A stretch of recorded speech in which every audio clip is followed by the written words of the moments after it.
Bonjour à tous et à toutes. Soyez les bienvenus à notre 18e épisode de webinaire sur la neutralité carbone. Je suis Donald Zebounou, chargé des projets éducatifs à Solar Solutions, une entreprise orientée vers la neutralité carbone et qui offre des services liés à l'énergie solaire. La vision de Solar Solutions est de faciliter la transition énergétique des populations de la sous-région ouest africaine.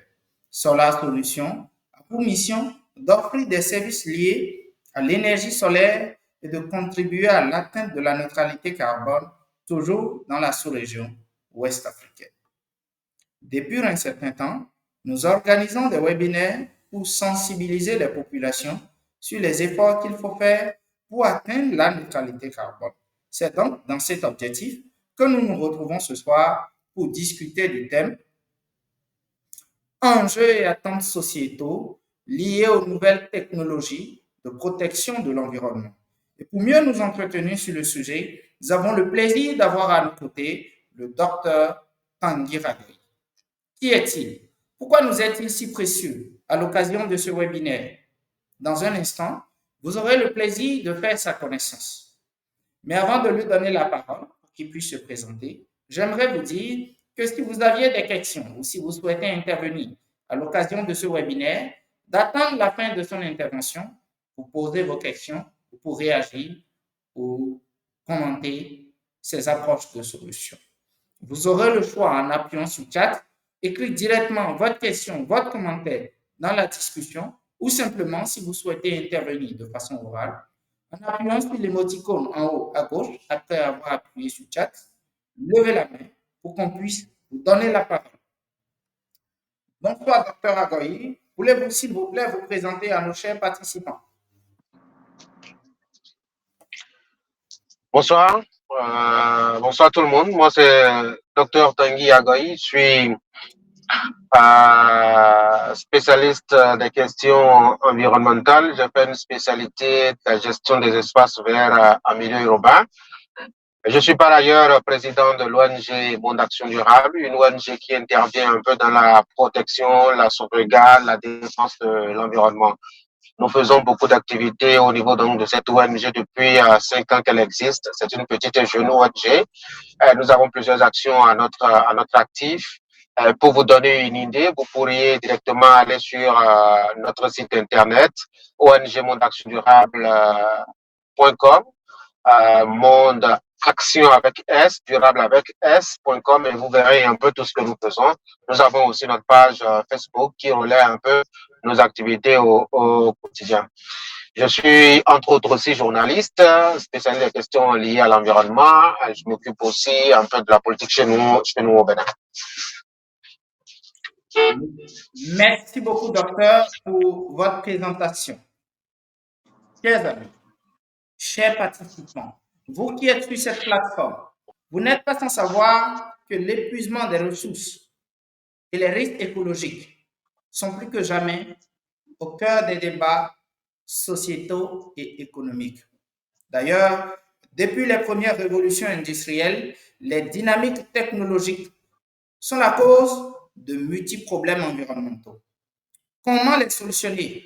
Puisque le diagnostic fait consensus. En revanche, ce qui ne l'est pas, c'est qu'il existe un désaccord profond sur le rôle des nouvelles technologies susceptibles de résoudre cette crise écologique. C'est d'ailleurs la raison pour laquelle Solar Solutions, comme tant d'autres institutions, pense qu'il est temps qu'on réajuste le temps de l'homme à celle de la nature. Et c'est d'ailleurs l'appel qu'a lancé l'Organisation des Nations Unies à l'occasion de la Journée mondiale sur l'environnement. Parmi les nombreuses personnes qui sont intervenues et qui ont réagi face aux dangers qui nous menacent, le secrétaire général des Nations Unies, Antonio Guterres, disait, je cite, « Si nous voulons prendre soin de l'humanité, nous devons prendre soin de la nature. » Mais comment le faire? Ce soir, le docteur Tanguy Agoy partagera avec nous de nombreuses solutions. Docteur Agoy, vous qui êtes avec nous à l'occasion de ce webinaire comme intervenant principal, dites-nous, que pouvons-nous comprendre vis-à-vis du thème choisi? Comment solutionner les crises écologiques qui nous frappe de plein fouet. Nous vous écoutons. Alors, merci beaucoup. Je dois pour commencer observer un protocole.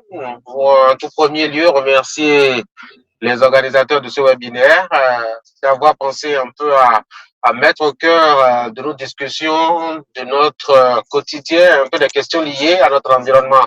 Aujourd'hui, les questions environnementales sont des questions transversales qui touchent à la fois à notre santé, à notre devenir, à notre niveau intellectuel, etc., etc. Et donc, il est important que nous en prenions conscience. Et ce qui doit nous aider à en prendre davantage conscience, c'est entre autres ce genre d'organisation, ce genre de rencontres qui nous permettent d'échanger un peu afin de nous rappeler à l'idée que c'est important de sauvegarder, de préserver notre environnement. Je voudrais aussi m'adresser à tous ceux qui m'écoutent pour dire merci franchement d'accorder un peu d'attention justement à ces questions-là, parce que c'est important que nous commencions justement à être un peu plus nombreux à faire attention de plus en plus aux questions liées à notre environnement. Oui, on m'a demandé un peu d'intervenir ce soir et c'est un gros honneur pour moi d'avoir à partager mes maigres expériences et modestes connaissances en la matière. Et le thème retenu à l'occasion, c'est enjeux et attentes sociétaux liés aux nouvelles techniques de protection de l'environnement. Alors, j'ai l'habitude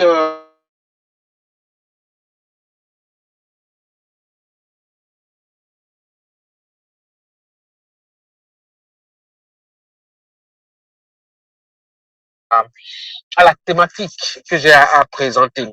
Et donc ici, je voudrais rappeler pour ce qui est de la thématique, aujourd'hui, il est important, dois-je dire, de rappeler que la question liée à la protection de l'environnement et aux enjeux que cela implique sont fondamentalement tributaires. Et au-delà même des acteurs intéressés par ces questions-là, les autres acteurs de la chaîne de la société afin que tout le monde soit impliqué désormais dans ce qui est, je dois dire, important à retenir sur la question. Nous avons à partager justement environ une trentaine de minutes où j'aurai à vous présenter un peu les nouvelles techniques de protection de l'environnement qui existent aujourd'hui. J'aurai surtout à vous présenter un peu les enjeux sociétaux liés aux nouvelles technologies et techniques de protection de l'environnement parce que, faut-il le dire, c'est vrai que nous disons que beaucoup de monde n'a pas encore conscience de l'enjeu, mais il y en a quand même qui s'engagent déjà et qui anticipent à travers justement des innovations, à travers justement des projets, à travers des expérimentations, pour un peu contrebalancer, je dois dire, tout ce que nous faisons comme action et qui altère un peu notre environnement. Donc, on va explorer ensemble tous ces éléments-là. On va voir un peu quelles sont les attentes liées aux nouvelles techniques de protection de l'environnement. Et à la fin, je vous parlerai fondamentalement des défis qui nous attendent, des défis que nous avons à relever liés justement à la préservation de notre environnement.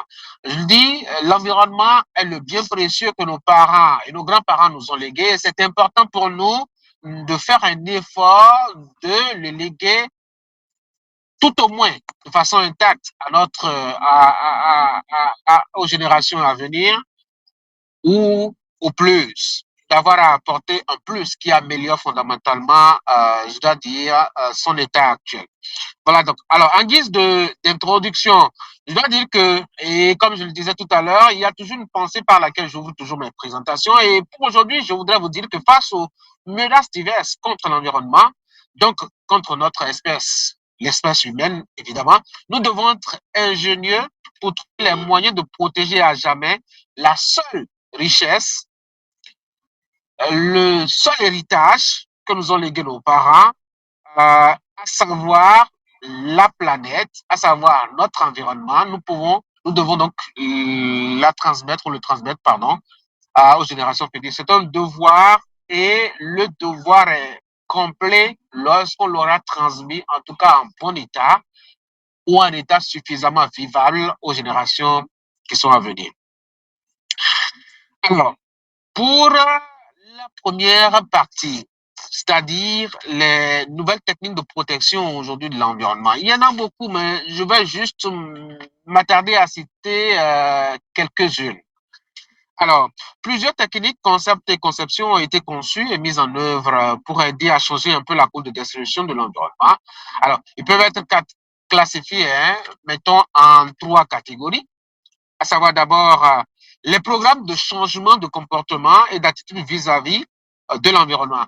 Nous avons compris que depuis la nuit des temps, l'environnement est tellement vaste et sans limite que les hommes ont pensé à un moment donné qu'ils avaient toutes les possibilités, toutes les latitudes, toutes les libertés qu'il fallait pour, ma foi, poser les actions et les actes qui leur plairaient.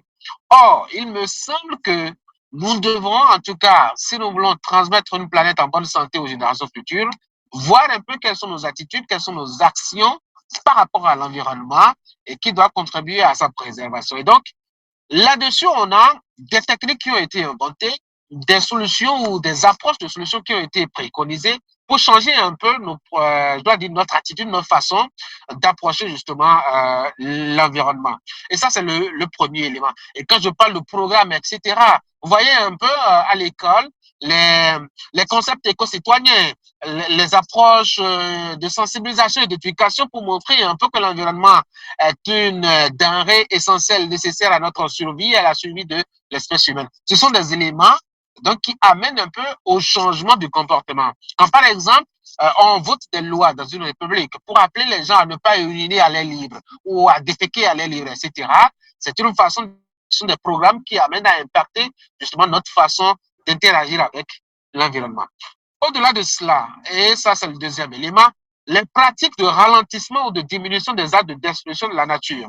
Vous savez que l'homme a tout le temps, et cela est spécial et spécifique à notre culture, notre nature humaine a souvent, s'est souvent permis des libertés, de sorte à ce que nous posons des actes sans nous demander un peu quels peuvent être leur impact sur notre devenir environnemental, sur notre avenir environnemental.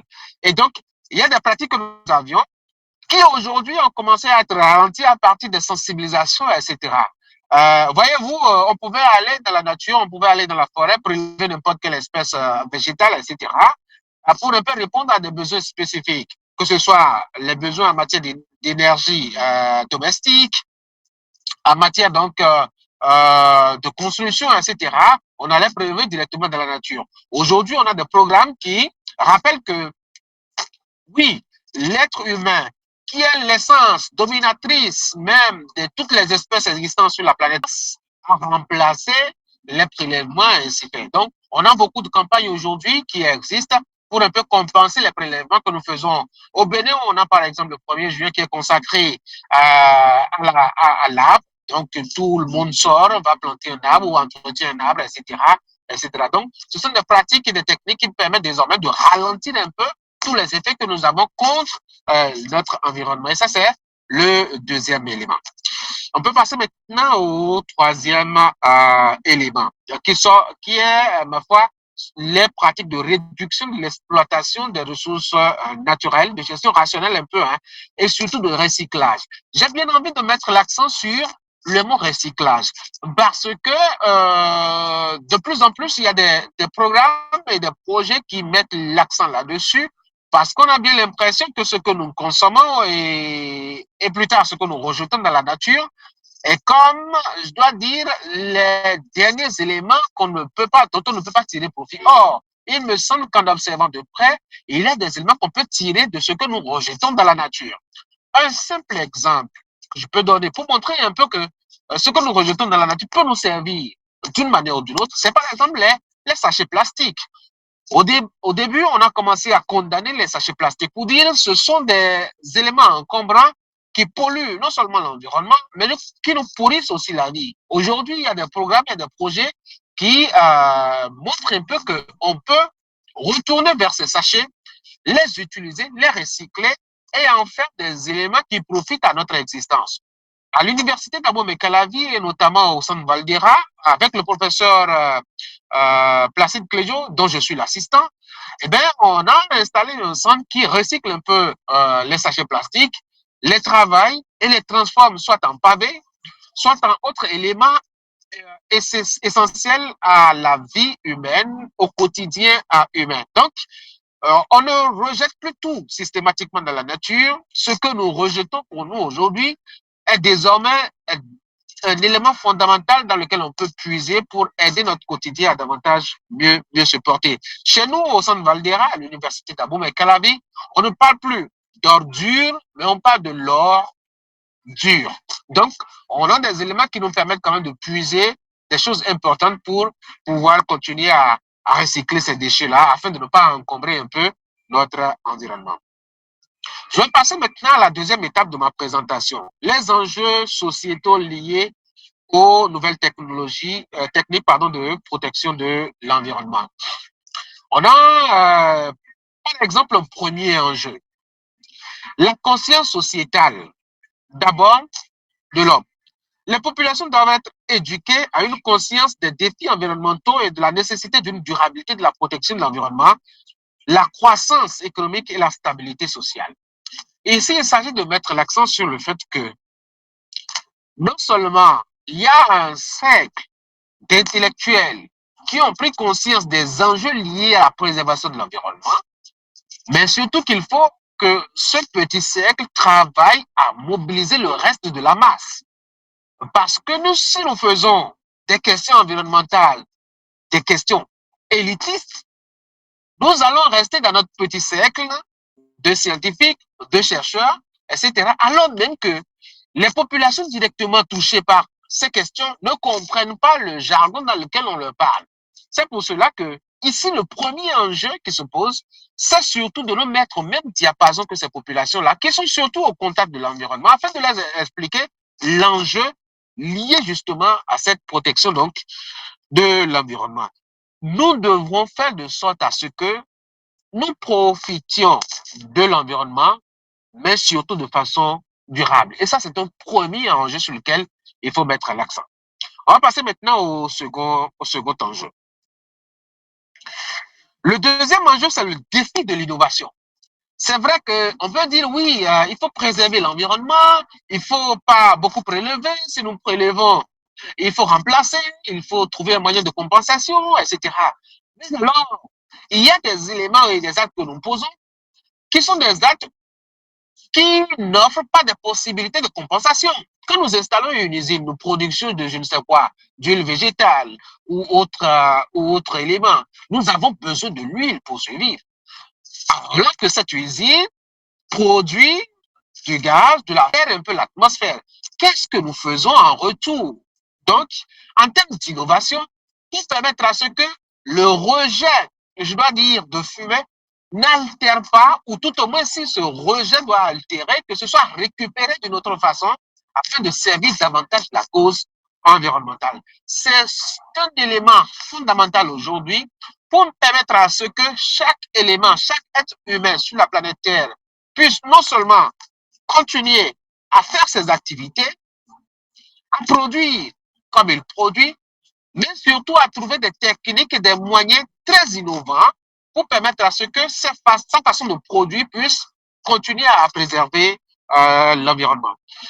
Et là-dessus, nous avons une thématique, sinon une proposition qui fait son petit bonhomme de chemin, l'économie circulaire. Je ne sais pas si vous en aviez entendu parler, sinon je peux vous en dire deux mots. L'économie circulaire est une économie qui permet aujourd'hui à ce que tout ce que nous produisons au départ puisse être substantiellement utilisé jusqu'à l'étape, je dois dire, dernière étape, où l'élément qu'on doit jeter à la nature soit l'élément le plus réduit possible. Je donne un petit exemple. Si par exemple, nous disons qu'on ne peut pas se passer du sachet, il faut trouver un moyen de sorte à ce que le sachet que nous allons utiliser, si nous l'utilisons à transporter nos moyens ou nos articles, nos marchandises à la maison, que nous récupérions ce sachet, qu'il serve à autre chose dans le ménage et que cette autre chose aussi soit récupérée pour servir encore dans le foyer et ainsi de suite. De sorte à ce qu'à la fin, on n'ait plus l'élément sachet tel que nous le concevons au départ, mais plutôt un élément totalement réduit dont l'impact est suffisamment insignifiant sur l'environnement. Et donc cet élément est un enjeu fondamental, la question d'innovation. Et à l'université d'Abomey-Calavi, il y a beaucoup d'entreprises. Quand je parle d'entreprises, c'est des questions de réflexion, c'est des questions de projet pour voir un peu ce que nous faisons dans notre quotidien, qu'est-ce que cela apporte justement à notre environnement et les actes que nous posons, comment est-ce qu'il faut les repenser de sorte à ce que, en les posant, nous puissions davantage faire profiter à l'environnement notre intelligence. Un autre enjeu qui est fondamental à mon sens, c'est l'enjeu environnemental. Les changements climatiques, la pollution de l'air et de l'eau, les menaces sur la biodiversité, etc. Ce sont des éléments sur lesquels on a suffisamment sensibilisé les populations, mais il me semble que le message n'est pas suffisamment passé, donc on doit continuer à mettre l'accent là-dessus, et il me semble que les organisations de la société civile, ce que j'ai l'habitude d'appeler la société civile verte, fait un travail fondamental à ce niveau pour continuer à mettre les populations au parfum de ces enjeux-là. Le coût des énergies fossiles contre la facilité des énergies renouvelables, emploi à créer gestion efficace et des déchets et efficacité énergétique. Ça, c'est, je dois dire, l'autre enjeu qui est de nature économique. Il s'agit pour nous aujourd'hui des acteurs que nous sommes, défenseurs de la cause environnementale, de montrer qu'en réalité, en défendant l'environnement, nous avons aussi de l'argent à gagner.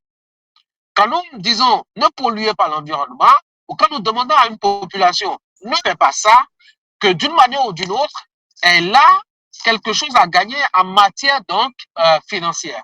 Parce que les populations, quand vous leur dites ne coupez pas l'arbre, alors que c'est l'arbre qu'elles coupent pour faire du charbon afin de vendre et de subvenir aux besoins de la famille, quand vous leur dites ne coupez pas, elles ne peuvent pas comprendre. Donc, il faut leur expliquer comment est-ce que, non seulement en arrêtant de couper l'arbre, on peut leur proposer des solutions innovantes. Donc, l'autre enjeu que je viens d'évoquer, mais surtout qu'elles peuvent gagner de l'argent en évitant de faire du mal à l'environnement. C'est un élément fondamental aujourd'hui. Et quand vous voyez un peu, il y a des métiers verts qui sont en train de s'innover, qui permettent aujourd'hui aux populations de gagner de l'argent. Nous avons les gakpo blé-blé, les ala blé-blé, tout ce qui est blé-blé là, que les gens recyclent aujourd'hui et ils gagnent beaucoup d'argent là-dedans. On peut exhorter les populations à s'aventurer dans ces métiers verts-là, afin que justement elles puissent se faire de l'argent et puissent laisser un peu respirer notre environnement. Les enjeux sociaux maintenant, écoutez, la justice environnementale, c'est vrai qu'elle n'est pas suffisamment étendue et qu'elle n'est pas suffisamment connue. La qualité de la vie améliorée, la participation citoyenne, ce sont des éléments sur lesquels il me semble qu'il faut mettre l'accent et sur lesquels on n'a pas suffisamment mis l'accent. La justice environnementale aujourd'hui, on n'a pas suffisamment de lumière là-dessus. Aujourd'hui, les pays non développés subissent, au même titre que les pays développés, eh bien, les mêmes impacts liés à la dégradation de l'environnement. Il faudrait donc que nous fassions un effort de sorte à amener cette justice, cette équité environnementale-là, de sorte à ce que les populations, qu'elles soient du nord ou du sud, de l'est ou de l'ouest, puissent quand même connaître un peu cette équité-là. La troisième partie de ma présentation, les attentes liées justement aux nouvelles techniques de protection de l'environnement. Il y a beaucoup d'attentes, les attentes sociétales, les technologies vertes, elles ne sont pas suffisamment promues. Le recyclage des déchets, etc. Ce sont des éléments qui sont encore à l'état primaire. À l'université d'Abomey-Calavi, par exemple, on n'a pas réussi, par exemple, à monter à l'échelle nationale la question du recyclage des déchets.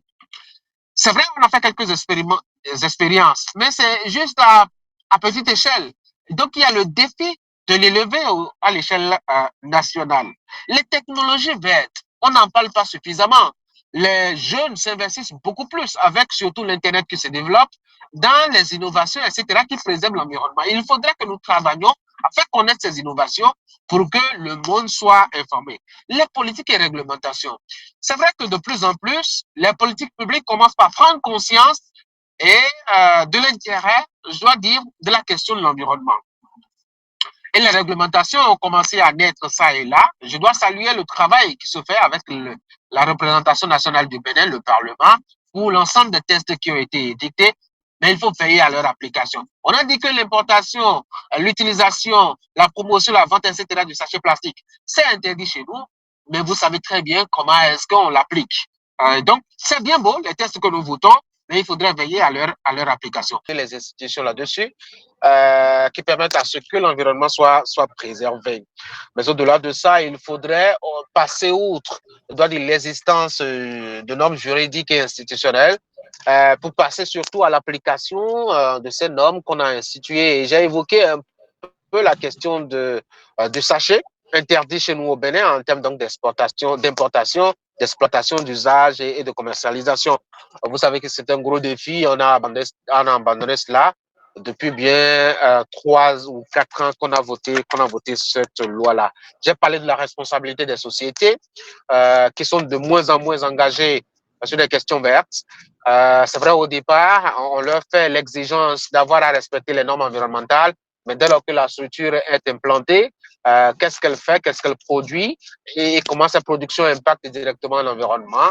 On ne suit plus là. L'autre versant, surtout, c'est quelles sont les contributions pour la préservation de l'environnement. Parce qu'une chose est de poser des actes qui dégradent l'environnement, mais l'autre chose est surtout d'avoir des actes compensatoires.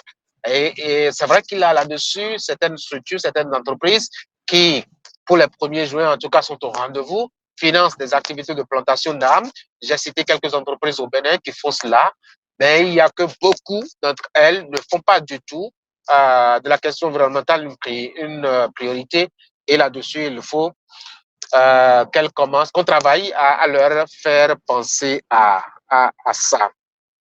Maintenant, la 4e partie, les défis liés justement à ces enjeux-là. Au niveau de l'environnement, j'ai parlé tout à l'heure des changements climatiques, la perte de la biodiversité, la pollution, etc., la gestion des ressources naturelles. Vous savez que ces éléments sont importants pour que nous puissions avoir un équilibre de la planète afin justement de la léguer dans un état acceptable, en tout cas aux générations qui arrivent.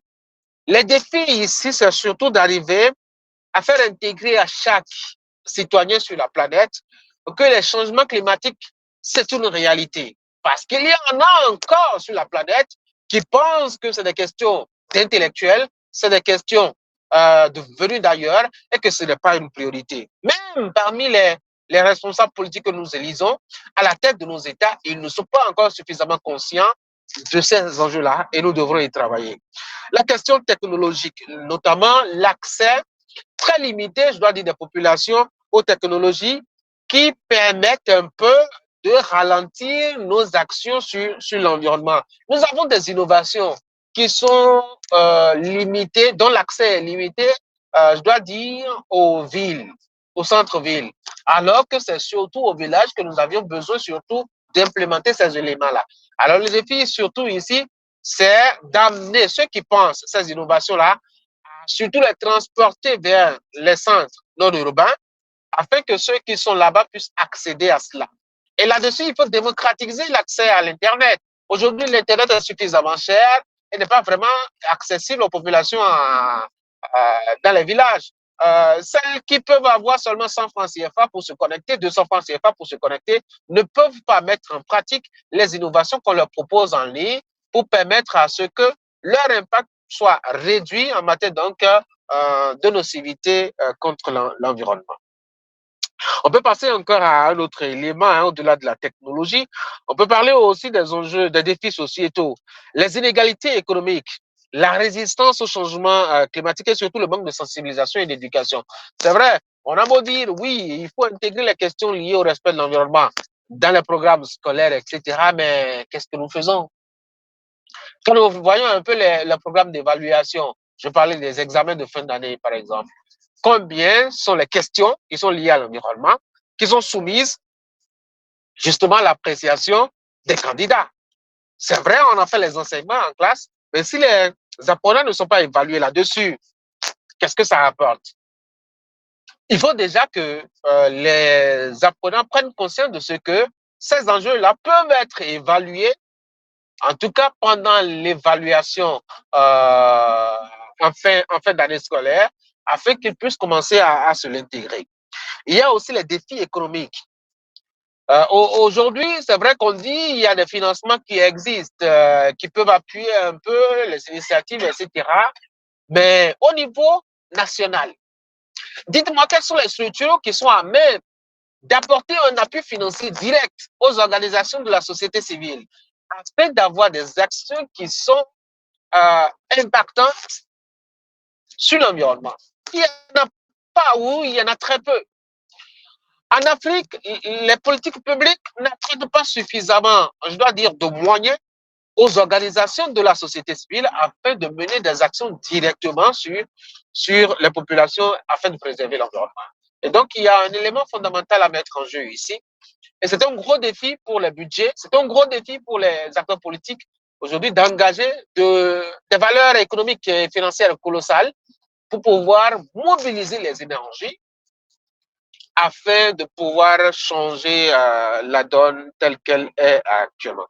On va évoluer pour parler un peu de l'aspect des politiques aussi.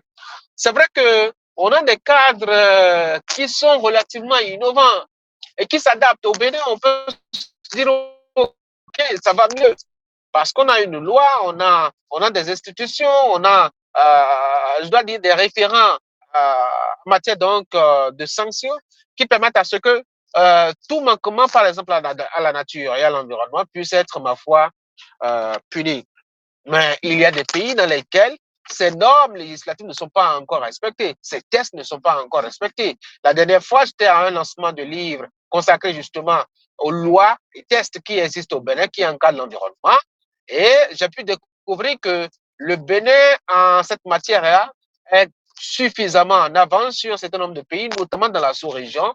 Et donc, il y a un travail de remobilisation intellectuelle à faire à ce niveau-là, afin que les politiques s'engagent pour que l'environnement soit suffisamment respecté. Un autre défi, on peut continuer, c'est quand même qu'on puisse mettre l'accent sur la participation publique populaire.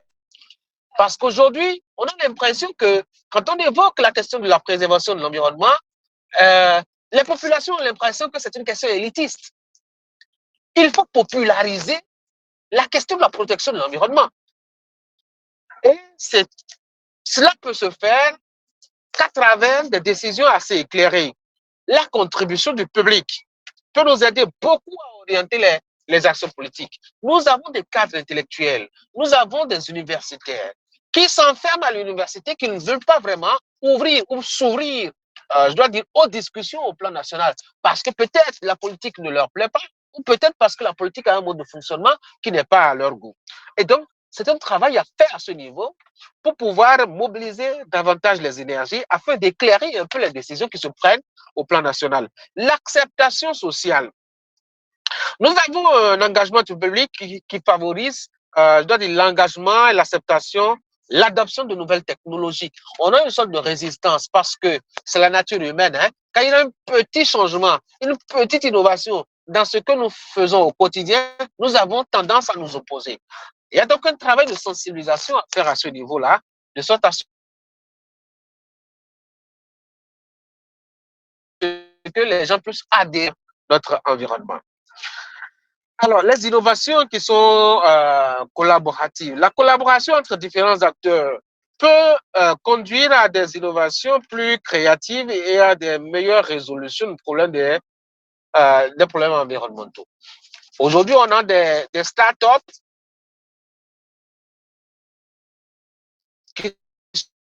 qui créent des moyens, des techniques, et au lieu de se mettre en groupe pour pouvoir renforcer un peu leur création, chacun est dans sa petite création, de sorte à ce que on a chaque individu, je dois dire, enfermé dans son petit couloir, avec un petit cercle d'impact, de sorte que l'innovation n'est pas suffisamment impactante. Il y a ce défi à remobiliser les énergies, à les mettre ensemble. Nous devons taire nos égos afin de nous mettre ensemble pour que les innovations et les créations soient des innovations et créations collectives qui impactent à grande échelle, je dois dire, notre société. La responsabilisation. Il s'agit de la participation active qui encourage la responsabilité individuelle et collective envers la protection de l'environnement. Écoutez, quand quelqu'un en griffe blesse la nature, on n'a pas l'impression que l'autre se sent concerné. Si par exemple, il y a un grand feu quelque part, on a brûlé une plantation, on a brûlé, je ne sais pas moi, un endroit. C'est seulement le propriétaire qui se bat à lui tout seul face aux acteurs qui ont posé l'acte. Et du coup, il se retrouve à se défendre tout seul, alors même qu'on pouvait se mobiliser pour pouvoir montrer l'importance et la pertinence, je dois dire, d'une action du genre afin de préserver l'environnement. Ce sont ces éléments sur lesquels j'ai envie de mettre l'accent pendant ma présentation. Et je voudrais, en guise de conclusion, vous dire ceci. L'environnement est le bien le plus précieux qu'on a pu, je dois dire, hériter des générations qui nous ont précédés. Notre rôle, notre responsabilité, notre défi, c'est de pouvoir, si nous ne pouvons pas transmettre en l'état ce que nous avions reçu, si nous ne pouvons pas l'améliorer, en tout cas travailler à le transmettre en l'état aux générations qui arrivent. C'est un gros défi, ça c'est clair, surtout que le monde avance, que les États veulent se développer et que tous les moyens sont à la limite bons pour aller au développement. Et sur ce chantier, je crois que la société civile verte a un gros rôle à jouer, les intellectuels ont un gros rôle à jouer, les organisations de la société civile ont un grand rôle à jouer, les universitaires ont un gros rôle à jouer, et surtout les acteurs politiques ont le rôle d'écouter ce qui se dit autour d'eux pour pouvoir prendre les bonnes décisions. Je vous remercie. Merci beaucoup, docteur Agoyi, pour votre développement. Il était très instructif. À présent que le docteur Agoyi a partagé avec nous plusieurs recommandations, l'occasion nous est maintenant donnée de poser directement au docteur Agoyi des questions de compréhension afin d'affiner le développement qu'il a partagé avec nous. En attendant d'avoir d'autres questions à l'occasion de ce webinaire, docteur Agoyi, moi j'ai une question. Vous avez dit qu'il nous faut maîtriser l'usage, par exemple, des déchets plastiques, de veiller, d'encourager souvent le recyclage. Nous avons constaté, grâce à notre expérience ici à Solar Solutions et via nos différentes activités, qu'interdire aux populations de ne pas utiliser tel ou tel produit lorsqu'on ne leur propose pas d'autres options qui n'y arrivent pas. Alors, comment pensez-vous qu'on pourrait limiter de façon plus significative l'utilisation des sachets plastiques dans notre pays?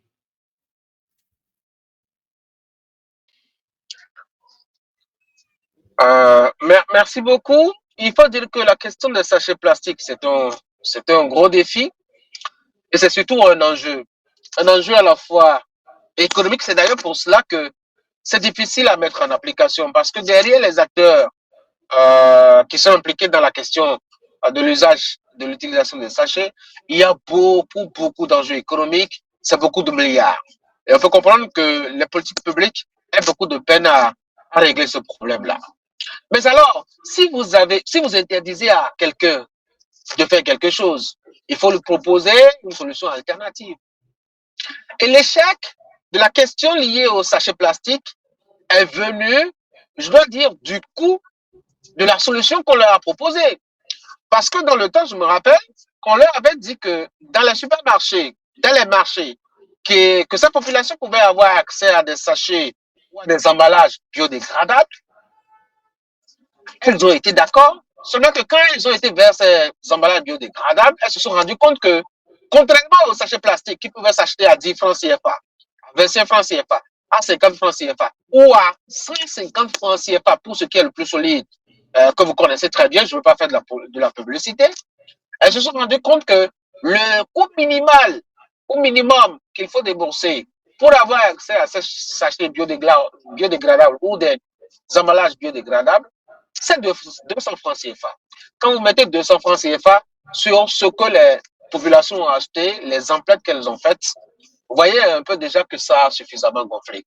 Or, il me semble que ces emballages ne sont pas d'une capacité à contenir beaucoup de choses à la fois. Mais en plus que ce n'est pas aussi systématiquement recyclable. De sorte à ce que vous utilisez 200 francs CFA, si vous mettez quelque chose d'un poids, d'un niveau donné, ce n'est pas évident que vous puissiez garder cela pendant bien longtemps. Ceci a découragé les populations. Donc, oui, Il faut trouver un moyen à subventionner. C'est peut-être un peu trop facile, mais c'est la solution immédiate. Subventionner un peu les sachets biodégradables ou les contenants biodégradables dont on faisait la promotion, de sorte à ce que les gens puissent avoir accès aussi facilement à ces emballages biodégradables. Sinon, ça va être toujours difficile de régler la question du sachet. Avec 10 francs CFA, avec 25 francs CFA, vous avez déjà un sachet plastique. Si vous devrez aller jusqu'à 200 francs CFA pour avoir un sachet ou un emballage biodégradable, c'est compliqué pour la population. Merci beaucoup pour votre explication. Il était clair et assez compréhensible. Nous avons eu une question d'un intervenant. Il dit, je cite, bonsoir monsieur, je voulais avoir votre opinion sur les institutions telles que la brigade de protection de l'environnement. Est-ce qu'elle pourrait être mieux outillée, surtout lorsque vous parliez de contrôle, puisque des lois existent, mais on a l'impression que parfois ces lois ne sont pas systématiquement mises en application, bien qu'elles soient votées, bien qu'elles existent. Oui, la brigade de protection de l'environnement, c'est une belle innovation, c'est une idée géniale. Mais que valent les idées sans les hommes qui doivent les appliquer? Et que valent les hommes sans les moyens? Que valent les hommes sans le contexte? C'est ça le problème. Il faut fondamentalement, et c'est la première remarque que je fais, doter cette brigade de moyens. Si vous allez dans une brigade et qu'il n'y a qu'un seul véhicule, alors que la pollution se fait, je dois dire, au quotidien. Si vous allez dans une brigade, il n'y a que 3 éléments qui doivent couvrir toute la semaine. Vous voyez, le relais est compliqué, est difficile. Donc, il se pose un problème de moyens, il se pose un problème surtout aussi de cadre législatif parce que parfois, on arrête les gens parce qu'ils polluent l'environnement, parce qu'ils ont agressé l'environnement, mais on n'a pas les moyens juridiques pour les mettre en prison ou pour leur infliger une amende. Je crois que ceci est en train de se régler progressivement, mais surtout la question qui se pose avec la brigade, c'est la question de moyens, c'est surtout la question de moyens financiers et surtout de moyens humains. Merci beaucoup, docteur. En attendant d'avoir d'autres questions, une autre question m'est arrivée durant votre développement. Vous avez dit que pour solutionner la crise écologique, il faut que nous arrêtions de penser individuel. L'unité fait la force. Il faut donc que les intellectuels travaillent ensemble, qu'on coopère ensemble. Mais est-ce que ça ne va pas poser un problème de droit, de propriété intellectuelle, surtout lorsqu'on sait que certaines organisations ont procédé à des innovations, financé la réalisation d'innovations scientifiques qui leur permettent un tant soit peu d'exister s'ils devraient s'associer avec d'autres institutions, d'autres organisations non gouvernementales qui, elles, n'ont forcément pas déployé autant de moyens, mais qui quand même concourent d'une certaine façon à protéger l'environnement. Est-ce qu'il n'y aura pas un déséquilibre au niveau des institutions? Vous posez 2 problèmes. Le premier problème, c'est la question de confiance. Et ça ne concerne pas seulement que le secteur environnemental. Nous avons en Afrique beaucoup de difficultés à collaborer, surtout les intellectuels.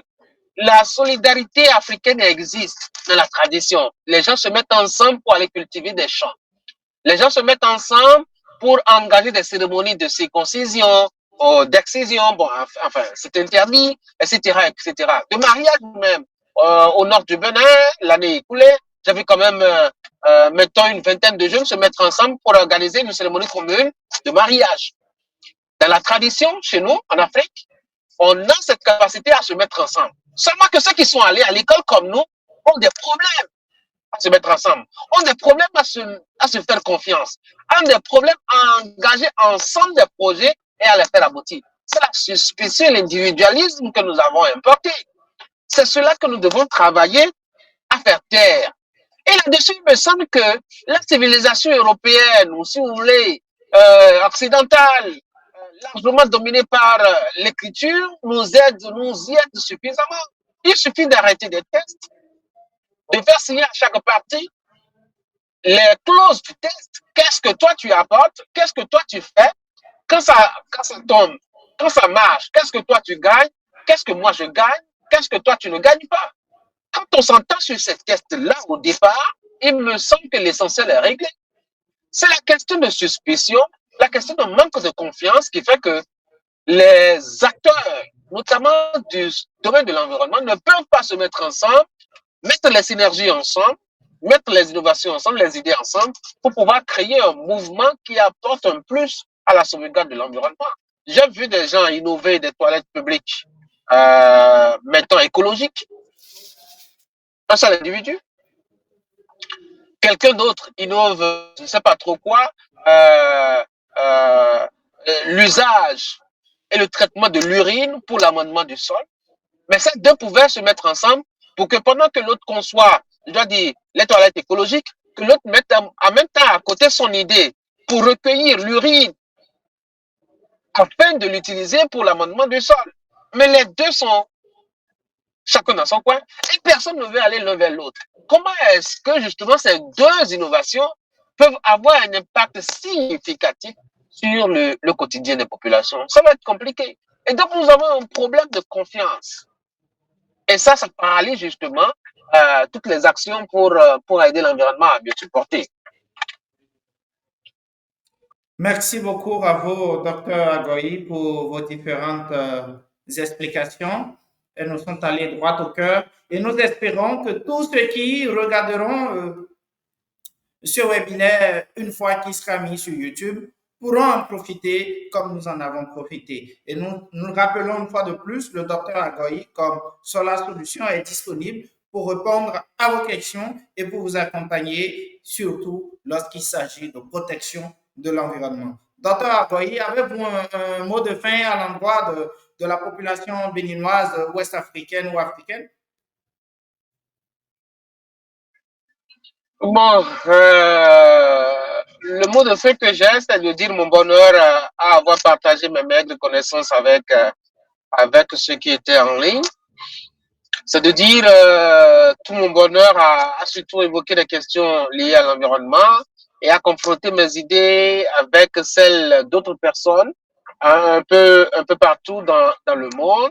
Et c'est surtout de remercier ceux qui ont été patients et qui sont restés du début jusqu'à la fin à m'écouter. Merci aussi pour les contributions et les questions.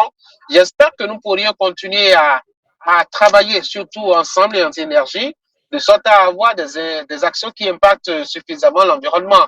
C'est important que nous accordons, que nous mobilisons nos énergies parce que j'ai l'habitude de dire que celui qui pense, la personne qui pense ou la structure qui pense que à elle toute seule, elle peut régler les problèmes liés à l'environnement sur la planète, eh bien, celui-ci se fout voir profondément.